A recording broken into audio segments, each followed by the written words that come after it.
एक blogging channel अगर चला रहे हैं तो आपको किसी बड़े क्रिएटर का या फिर बड़े ब्लॉगर की वीडियोस वगैरह कॉपी करनी चाहिए। दोस्तों स्वागत है आपका एक बार फिर से मेरे नए ब्लॉग में। आज डेट है 9 फरवरी 2024। वैसे आप इस ब्लॉग को 8 तारीख की डेट में देखेंगे क्योंकि 8 तारीख को मैं दोस्तों ज़्यादातर वीडियोस जितनी मैंने बनाई थी 7 तारीख में रात तक उन सभी वीडियोस की एडिटिंग वगैरह में ही लगा रहा। तो कोई खास ज़्यादा काम नहीं किया था, तो मैं आपको दिखा भी नहीं पाया क्योंकि पूरा दिन उसी में मेरा निकल गया। ना रूम से बाहर निकला, ना मैंने कुछ किया, तो मैंने ज़्यादा कुछ खास दिखाया भी नहीं है। तो आज की इस वीडियो में आपको एक ज्ञान देने वाला हूँ और ज्ञान का भी एक टॉपिक है। टॉपिक ये है, एक ब्लॉगिंग चैनल अगर चला रहे हैं तो आपको किसी बड़े क्रिएटर का या फिर बड़े ब्लॉगर की वीडियोस वगैरह कॉपी करनी चाहिए। क्योंकि कई लोग ऐसा बोलते हैं कि भैया कॉपी नहीं करनी चाहिए क्योंकि कॉपी करोगे तो उनका सेम टू सेम बोलने का तरीका भी आपके अंदर आ जाता है और आप उसी तरीके से ब्लॉग्स बनाने की कोशिश करते हैं। अगर आप उनकी कॉपी करेंगे तो आपको नई चीज़ें सीखने के लिए मिलेंगी। तो आज की इस वीडियो में अपना पॉइंट ऑफ व्यू देने वाला हूँ, मतलब बताऊँगा आपको अपने तरीके से कि मैंने शुरुआत जो की उसमें मैं देखता था कि नहीं देखता था और अभी मैं देखता हूँ कि नहीं देखता हूँ। और आप शुरुआत करें तो आपको देखना चाहिए दूसरे के क्रिएटर्स के ब्लॉग्स वगैरह या फिर नहीं देखने चाहिए। तो दोस्तों चैनल को सब्सक्राइब कर लेना अगर आप वीडियो पर पहली बार आए हैं, और अगर आपको वीडियो और जानकारी पसंद है तो लाइक करना मत भूलिएगा। वैसे मैं इस वाले यूट्यूब चैनल पर अपने डेली ब्लॉग्स डालता हूँ जिसमें मैं अपना रूटीन दिखाता हूँ, साथ में सारे काफ़ी ज़्यादा वीडियोस आपको देखने के लिए मिलेंगे। उधर कर रहा है, अभी उधर था अब इधर आ गया। और इस बॉकर में नहीं है तो अंदर घुस जाता है इसके जाल के अंदर, फिर बड़े मुश्किल से उठा के निकालना पड़ता है। 2 बच्ची खांसी थी तो सोचा छत पे ले चलूँ क्योंकि रोड में तो ये नालियाँ बनी हैं आसपास, उसमें भगता है ज़्यादातर। तो आते हैं फटाफट से अपने टॉपिक पर। तो दोस्तों मैंने जब शुरुआत की थी उससे पहले तो मैं ब्लॉगिंग का मतलब भी नहीं जानता था, ये भी नहीं पता था। ब्लॉग्स मतलब होता है वीडियोस वगैरह बनाना, जो आपने पूरे दिन में काम किया उसी को वीडियो फॉर्मेट में बनाकर अच्छे से एडिटिंग वगैरह कर फटाफट से अपलोड कर देना और डेली मतलब जो आपने काम कर रहे हैं उसको अपलोड करते रहना।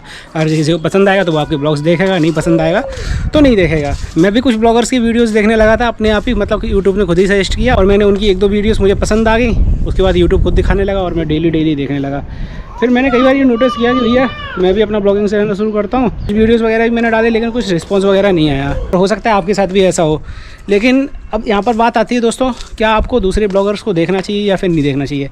तो अगर आप मतलब जब मान लीजिए किसी ब्लॉगर का वीडियो देख रहे हैं तो अगर आपके अंदर भी मतलब आग होगी तो आपका भी मन करने लगेगा दूसरे के वीडियोस देखने के बाद कि भैया मैं भी अपना ब्लॉग बनाता हूँ वापस से, जो मैंने बंद किया। तो ये एक मोटिवेट करने का भी तरीका हो जाता है। अगर आपके अंदर आग होगी तो आप अपने आप ही दूसरे के ब्लॉग्स देखने के बाद खुद ही सोचेंगे कि भाई ये डाल रहा है, इसने तो बंद किया नहीं, मैं भी डालना शुरू करता हूँ। तो इसके थ्रू आप मोटिवेट वगैरह भी हो सकते हैं। और हाँ दोस्तों, अगर आप दूसरे के ब्लॉग्स देखते हैं तो आपको समझ में आता है कि भैया ये एडिटिंग कैसे करता है। मैं तो हमेशा यही देखता था, जैसे मान लीजिए किसी का मैंने ब्लॉग देखा तो मुझे समझ में आता था भाई ये एडिटिंग कैसे करता है और लोगों के सामने कैसे बोल लेता है खुल के। तो मतलब कुछ नए तरीका आप सीख जाते हैं क्योंकि उसको एक्सपीरियंस है उस बंदे को ज़्यादा।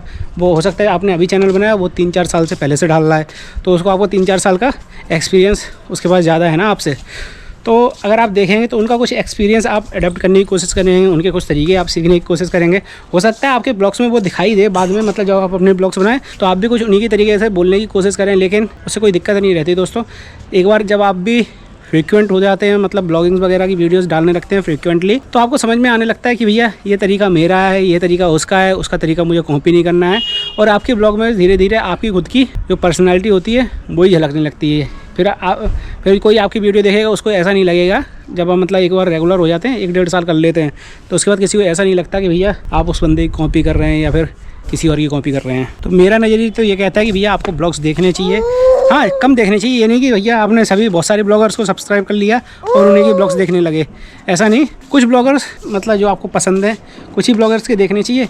वैसे तो जो बाहर के ब्लॉगर्स हैं, मतलब इंडिया से बाहर के, उनके ज़्यादा खास ब्लॉग्स हमको देखने के लिए मिलेंगे। वो एक कमरे के अंदर ही ब्लॉग बना लेते हैं और वो भी इंटरेस्टिंग आपको लगता है। लेकिन इंडिया में जो ब्लॉगर्स हैं दोस्तों वो ज़्यादातर तो बाहर घूमेंगे तो ही पसंद आएगा आपको ब्लॉग। मैं किसी ब्लॉगर की बुराई नहीं कर रहा, जितने भी आपने ब्लॉगर्स के नाम सुने होंगे वो काफ़ी ज़्यादा पुराने चैनल्स होंगे, मतलब काफ़ी ज़्यादा नहीं, 3-4 साल तो पुराने ही होंगे सही ब्लॉगर जिनके आपने नाम सुने हैं।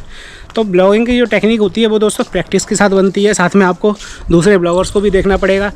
अब मैंने जब शुरुआत करी थी मुझे ये तरीका नहीं पता था कि भैया शुरुआत कैसे करें, लोगों के सामने कैसे बोलें। तब मैं क्या करता था, जो मेरे फेवरेट ब्लॉगर्स है उनकी मैंने शुरुआत की वीडियोस देखना शुरू किया। मतलब जो यूट्यूब में ऑप्शन आता है ना कि ओल्डेस्ट वीडियो आप शुरुआत में देख सकते हैं, तो मैंने उसी ऑप्शन पर क्लिक किया जो लास्ट की वीडियो थी उधर से मैंने, मतलब जो फर्स्ट वीडियो डाली थी उधर से मैंने देखना शुरू किया। करीब 50-100 वीडियोस मैंने देख डाली होगी 2-3 ब्लॉगर्स की।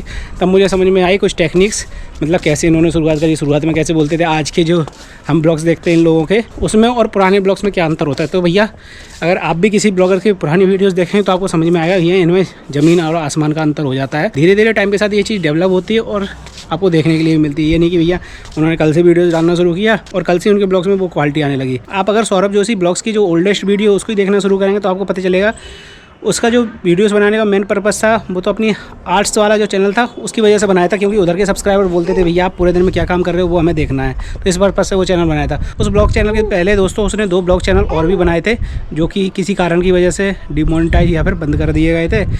अब सोच लीजिए इस पर इतनी वीडियो डल चुकी है, उस पर भी कितनी का वीडियो डली होंगी, क्योंकि दोस्तों वो वाले जो चैनल थे वो भी मोनेटाइज होने वाले थे या फिर हो चुके थे कुछ चैनल, क्योंकि जो लिफाफा वगैरह आ रहा था इनका चैनल मोनेटाइज करने के लिए, एड्रेस वेरीफाई करने के लिए, उसकी वजह से यहाँ पर इनको प्रॉब्लम हो रही थी और वो चैनल डिमोनेटाइज हो रहे थे या फिर बंद हो रहे थे या फिर हट रहे थे, कुछ भी आप बोल सकते हैं। तो अगर मेरी माने तो आपको ब्लॉग्स वाली दूसरे क्रिएटर्स हैं उनकी वीडियोस देखनी चाहिए, ज़्यादा नहीं तो मतलब कुछ क्रिएटर्स की वीडियोस ज़रूर देखिए ताकि आपको भी अंदाज़ा रहे किस तरीके से आपको ब्लॉग्स बनाने हैं। और कभी आप डिमोटिवेट फील करें या फिर ब्लॉग्स बनाने का मन ना करे तो आपके पास जब जैसे ही उनका मोटिवेशन आए, क्योंकि सुबह ही ज़्यादातर ब्लॉग्स अपलोड हो जाते हैं, जैसे मेरा वीडियोज़ डेली सुबह 7:30 बजे लाइव हो जाता है ब्लॉग वाले चैनल पर, तो आपको भी थोड़ा मोटिवेशन चाहिए, भैया ये बंदा ब्लॉग बना रहा है जबकि इसकी ब्लॉग में कुछ दम नहीं है फिर भी ब्लॉग बना रहा है तो मैं क्यों नहीं शुरुआत कर सकता। अब सौर कर रहा है परेशान और काफ़ी बातें हो गई इस वाले ब्लॉग में, ज़्यादा लंबा हो जाएगा। वैसे भी ये कल वाली डेट का ब्लॉग है। फिर मिलते हैं आपसे दोस्तों नेक्स्ट ब्लॉग में, तब तक के लिए बाय बाय।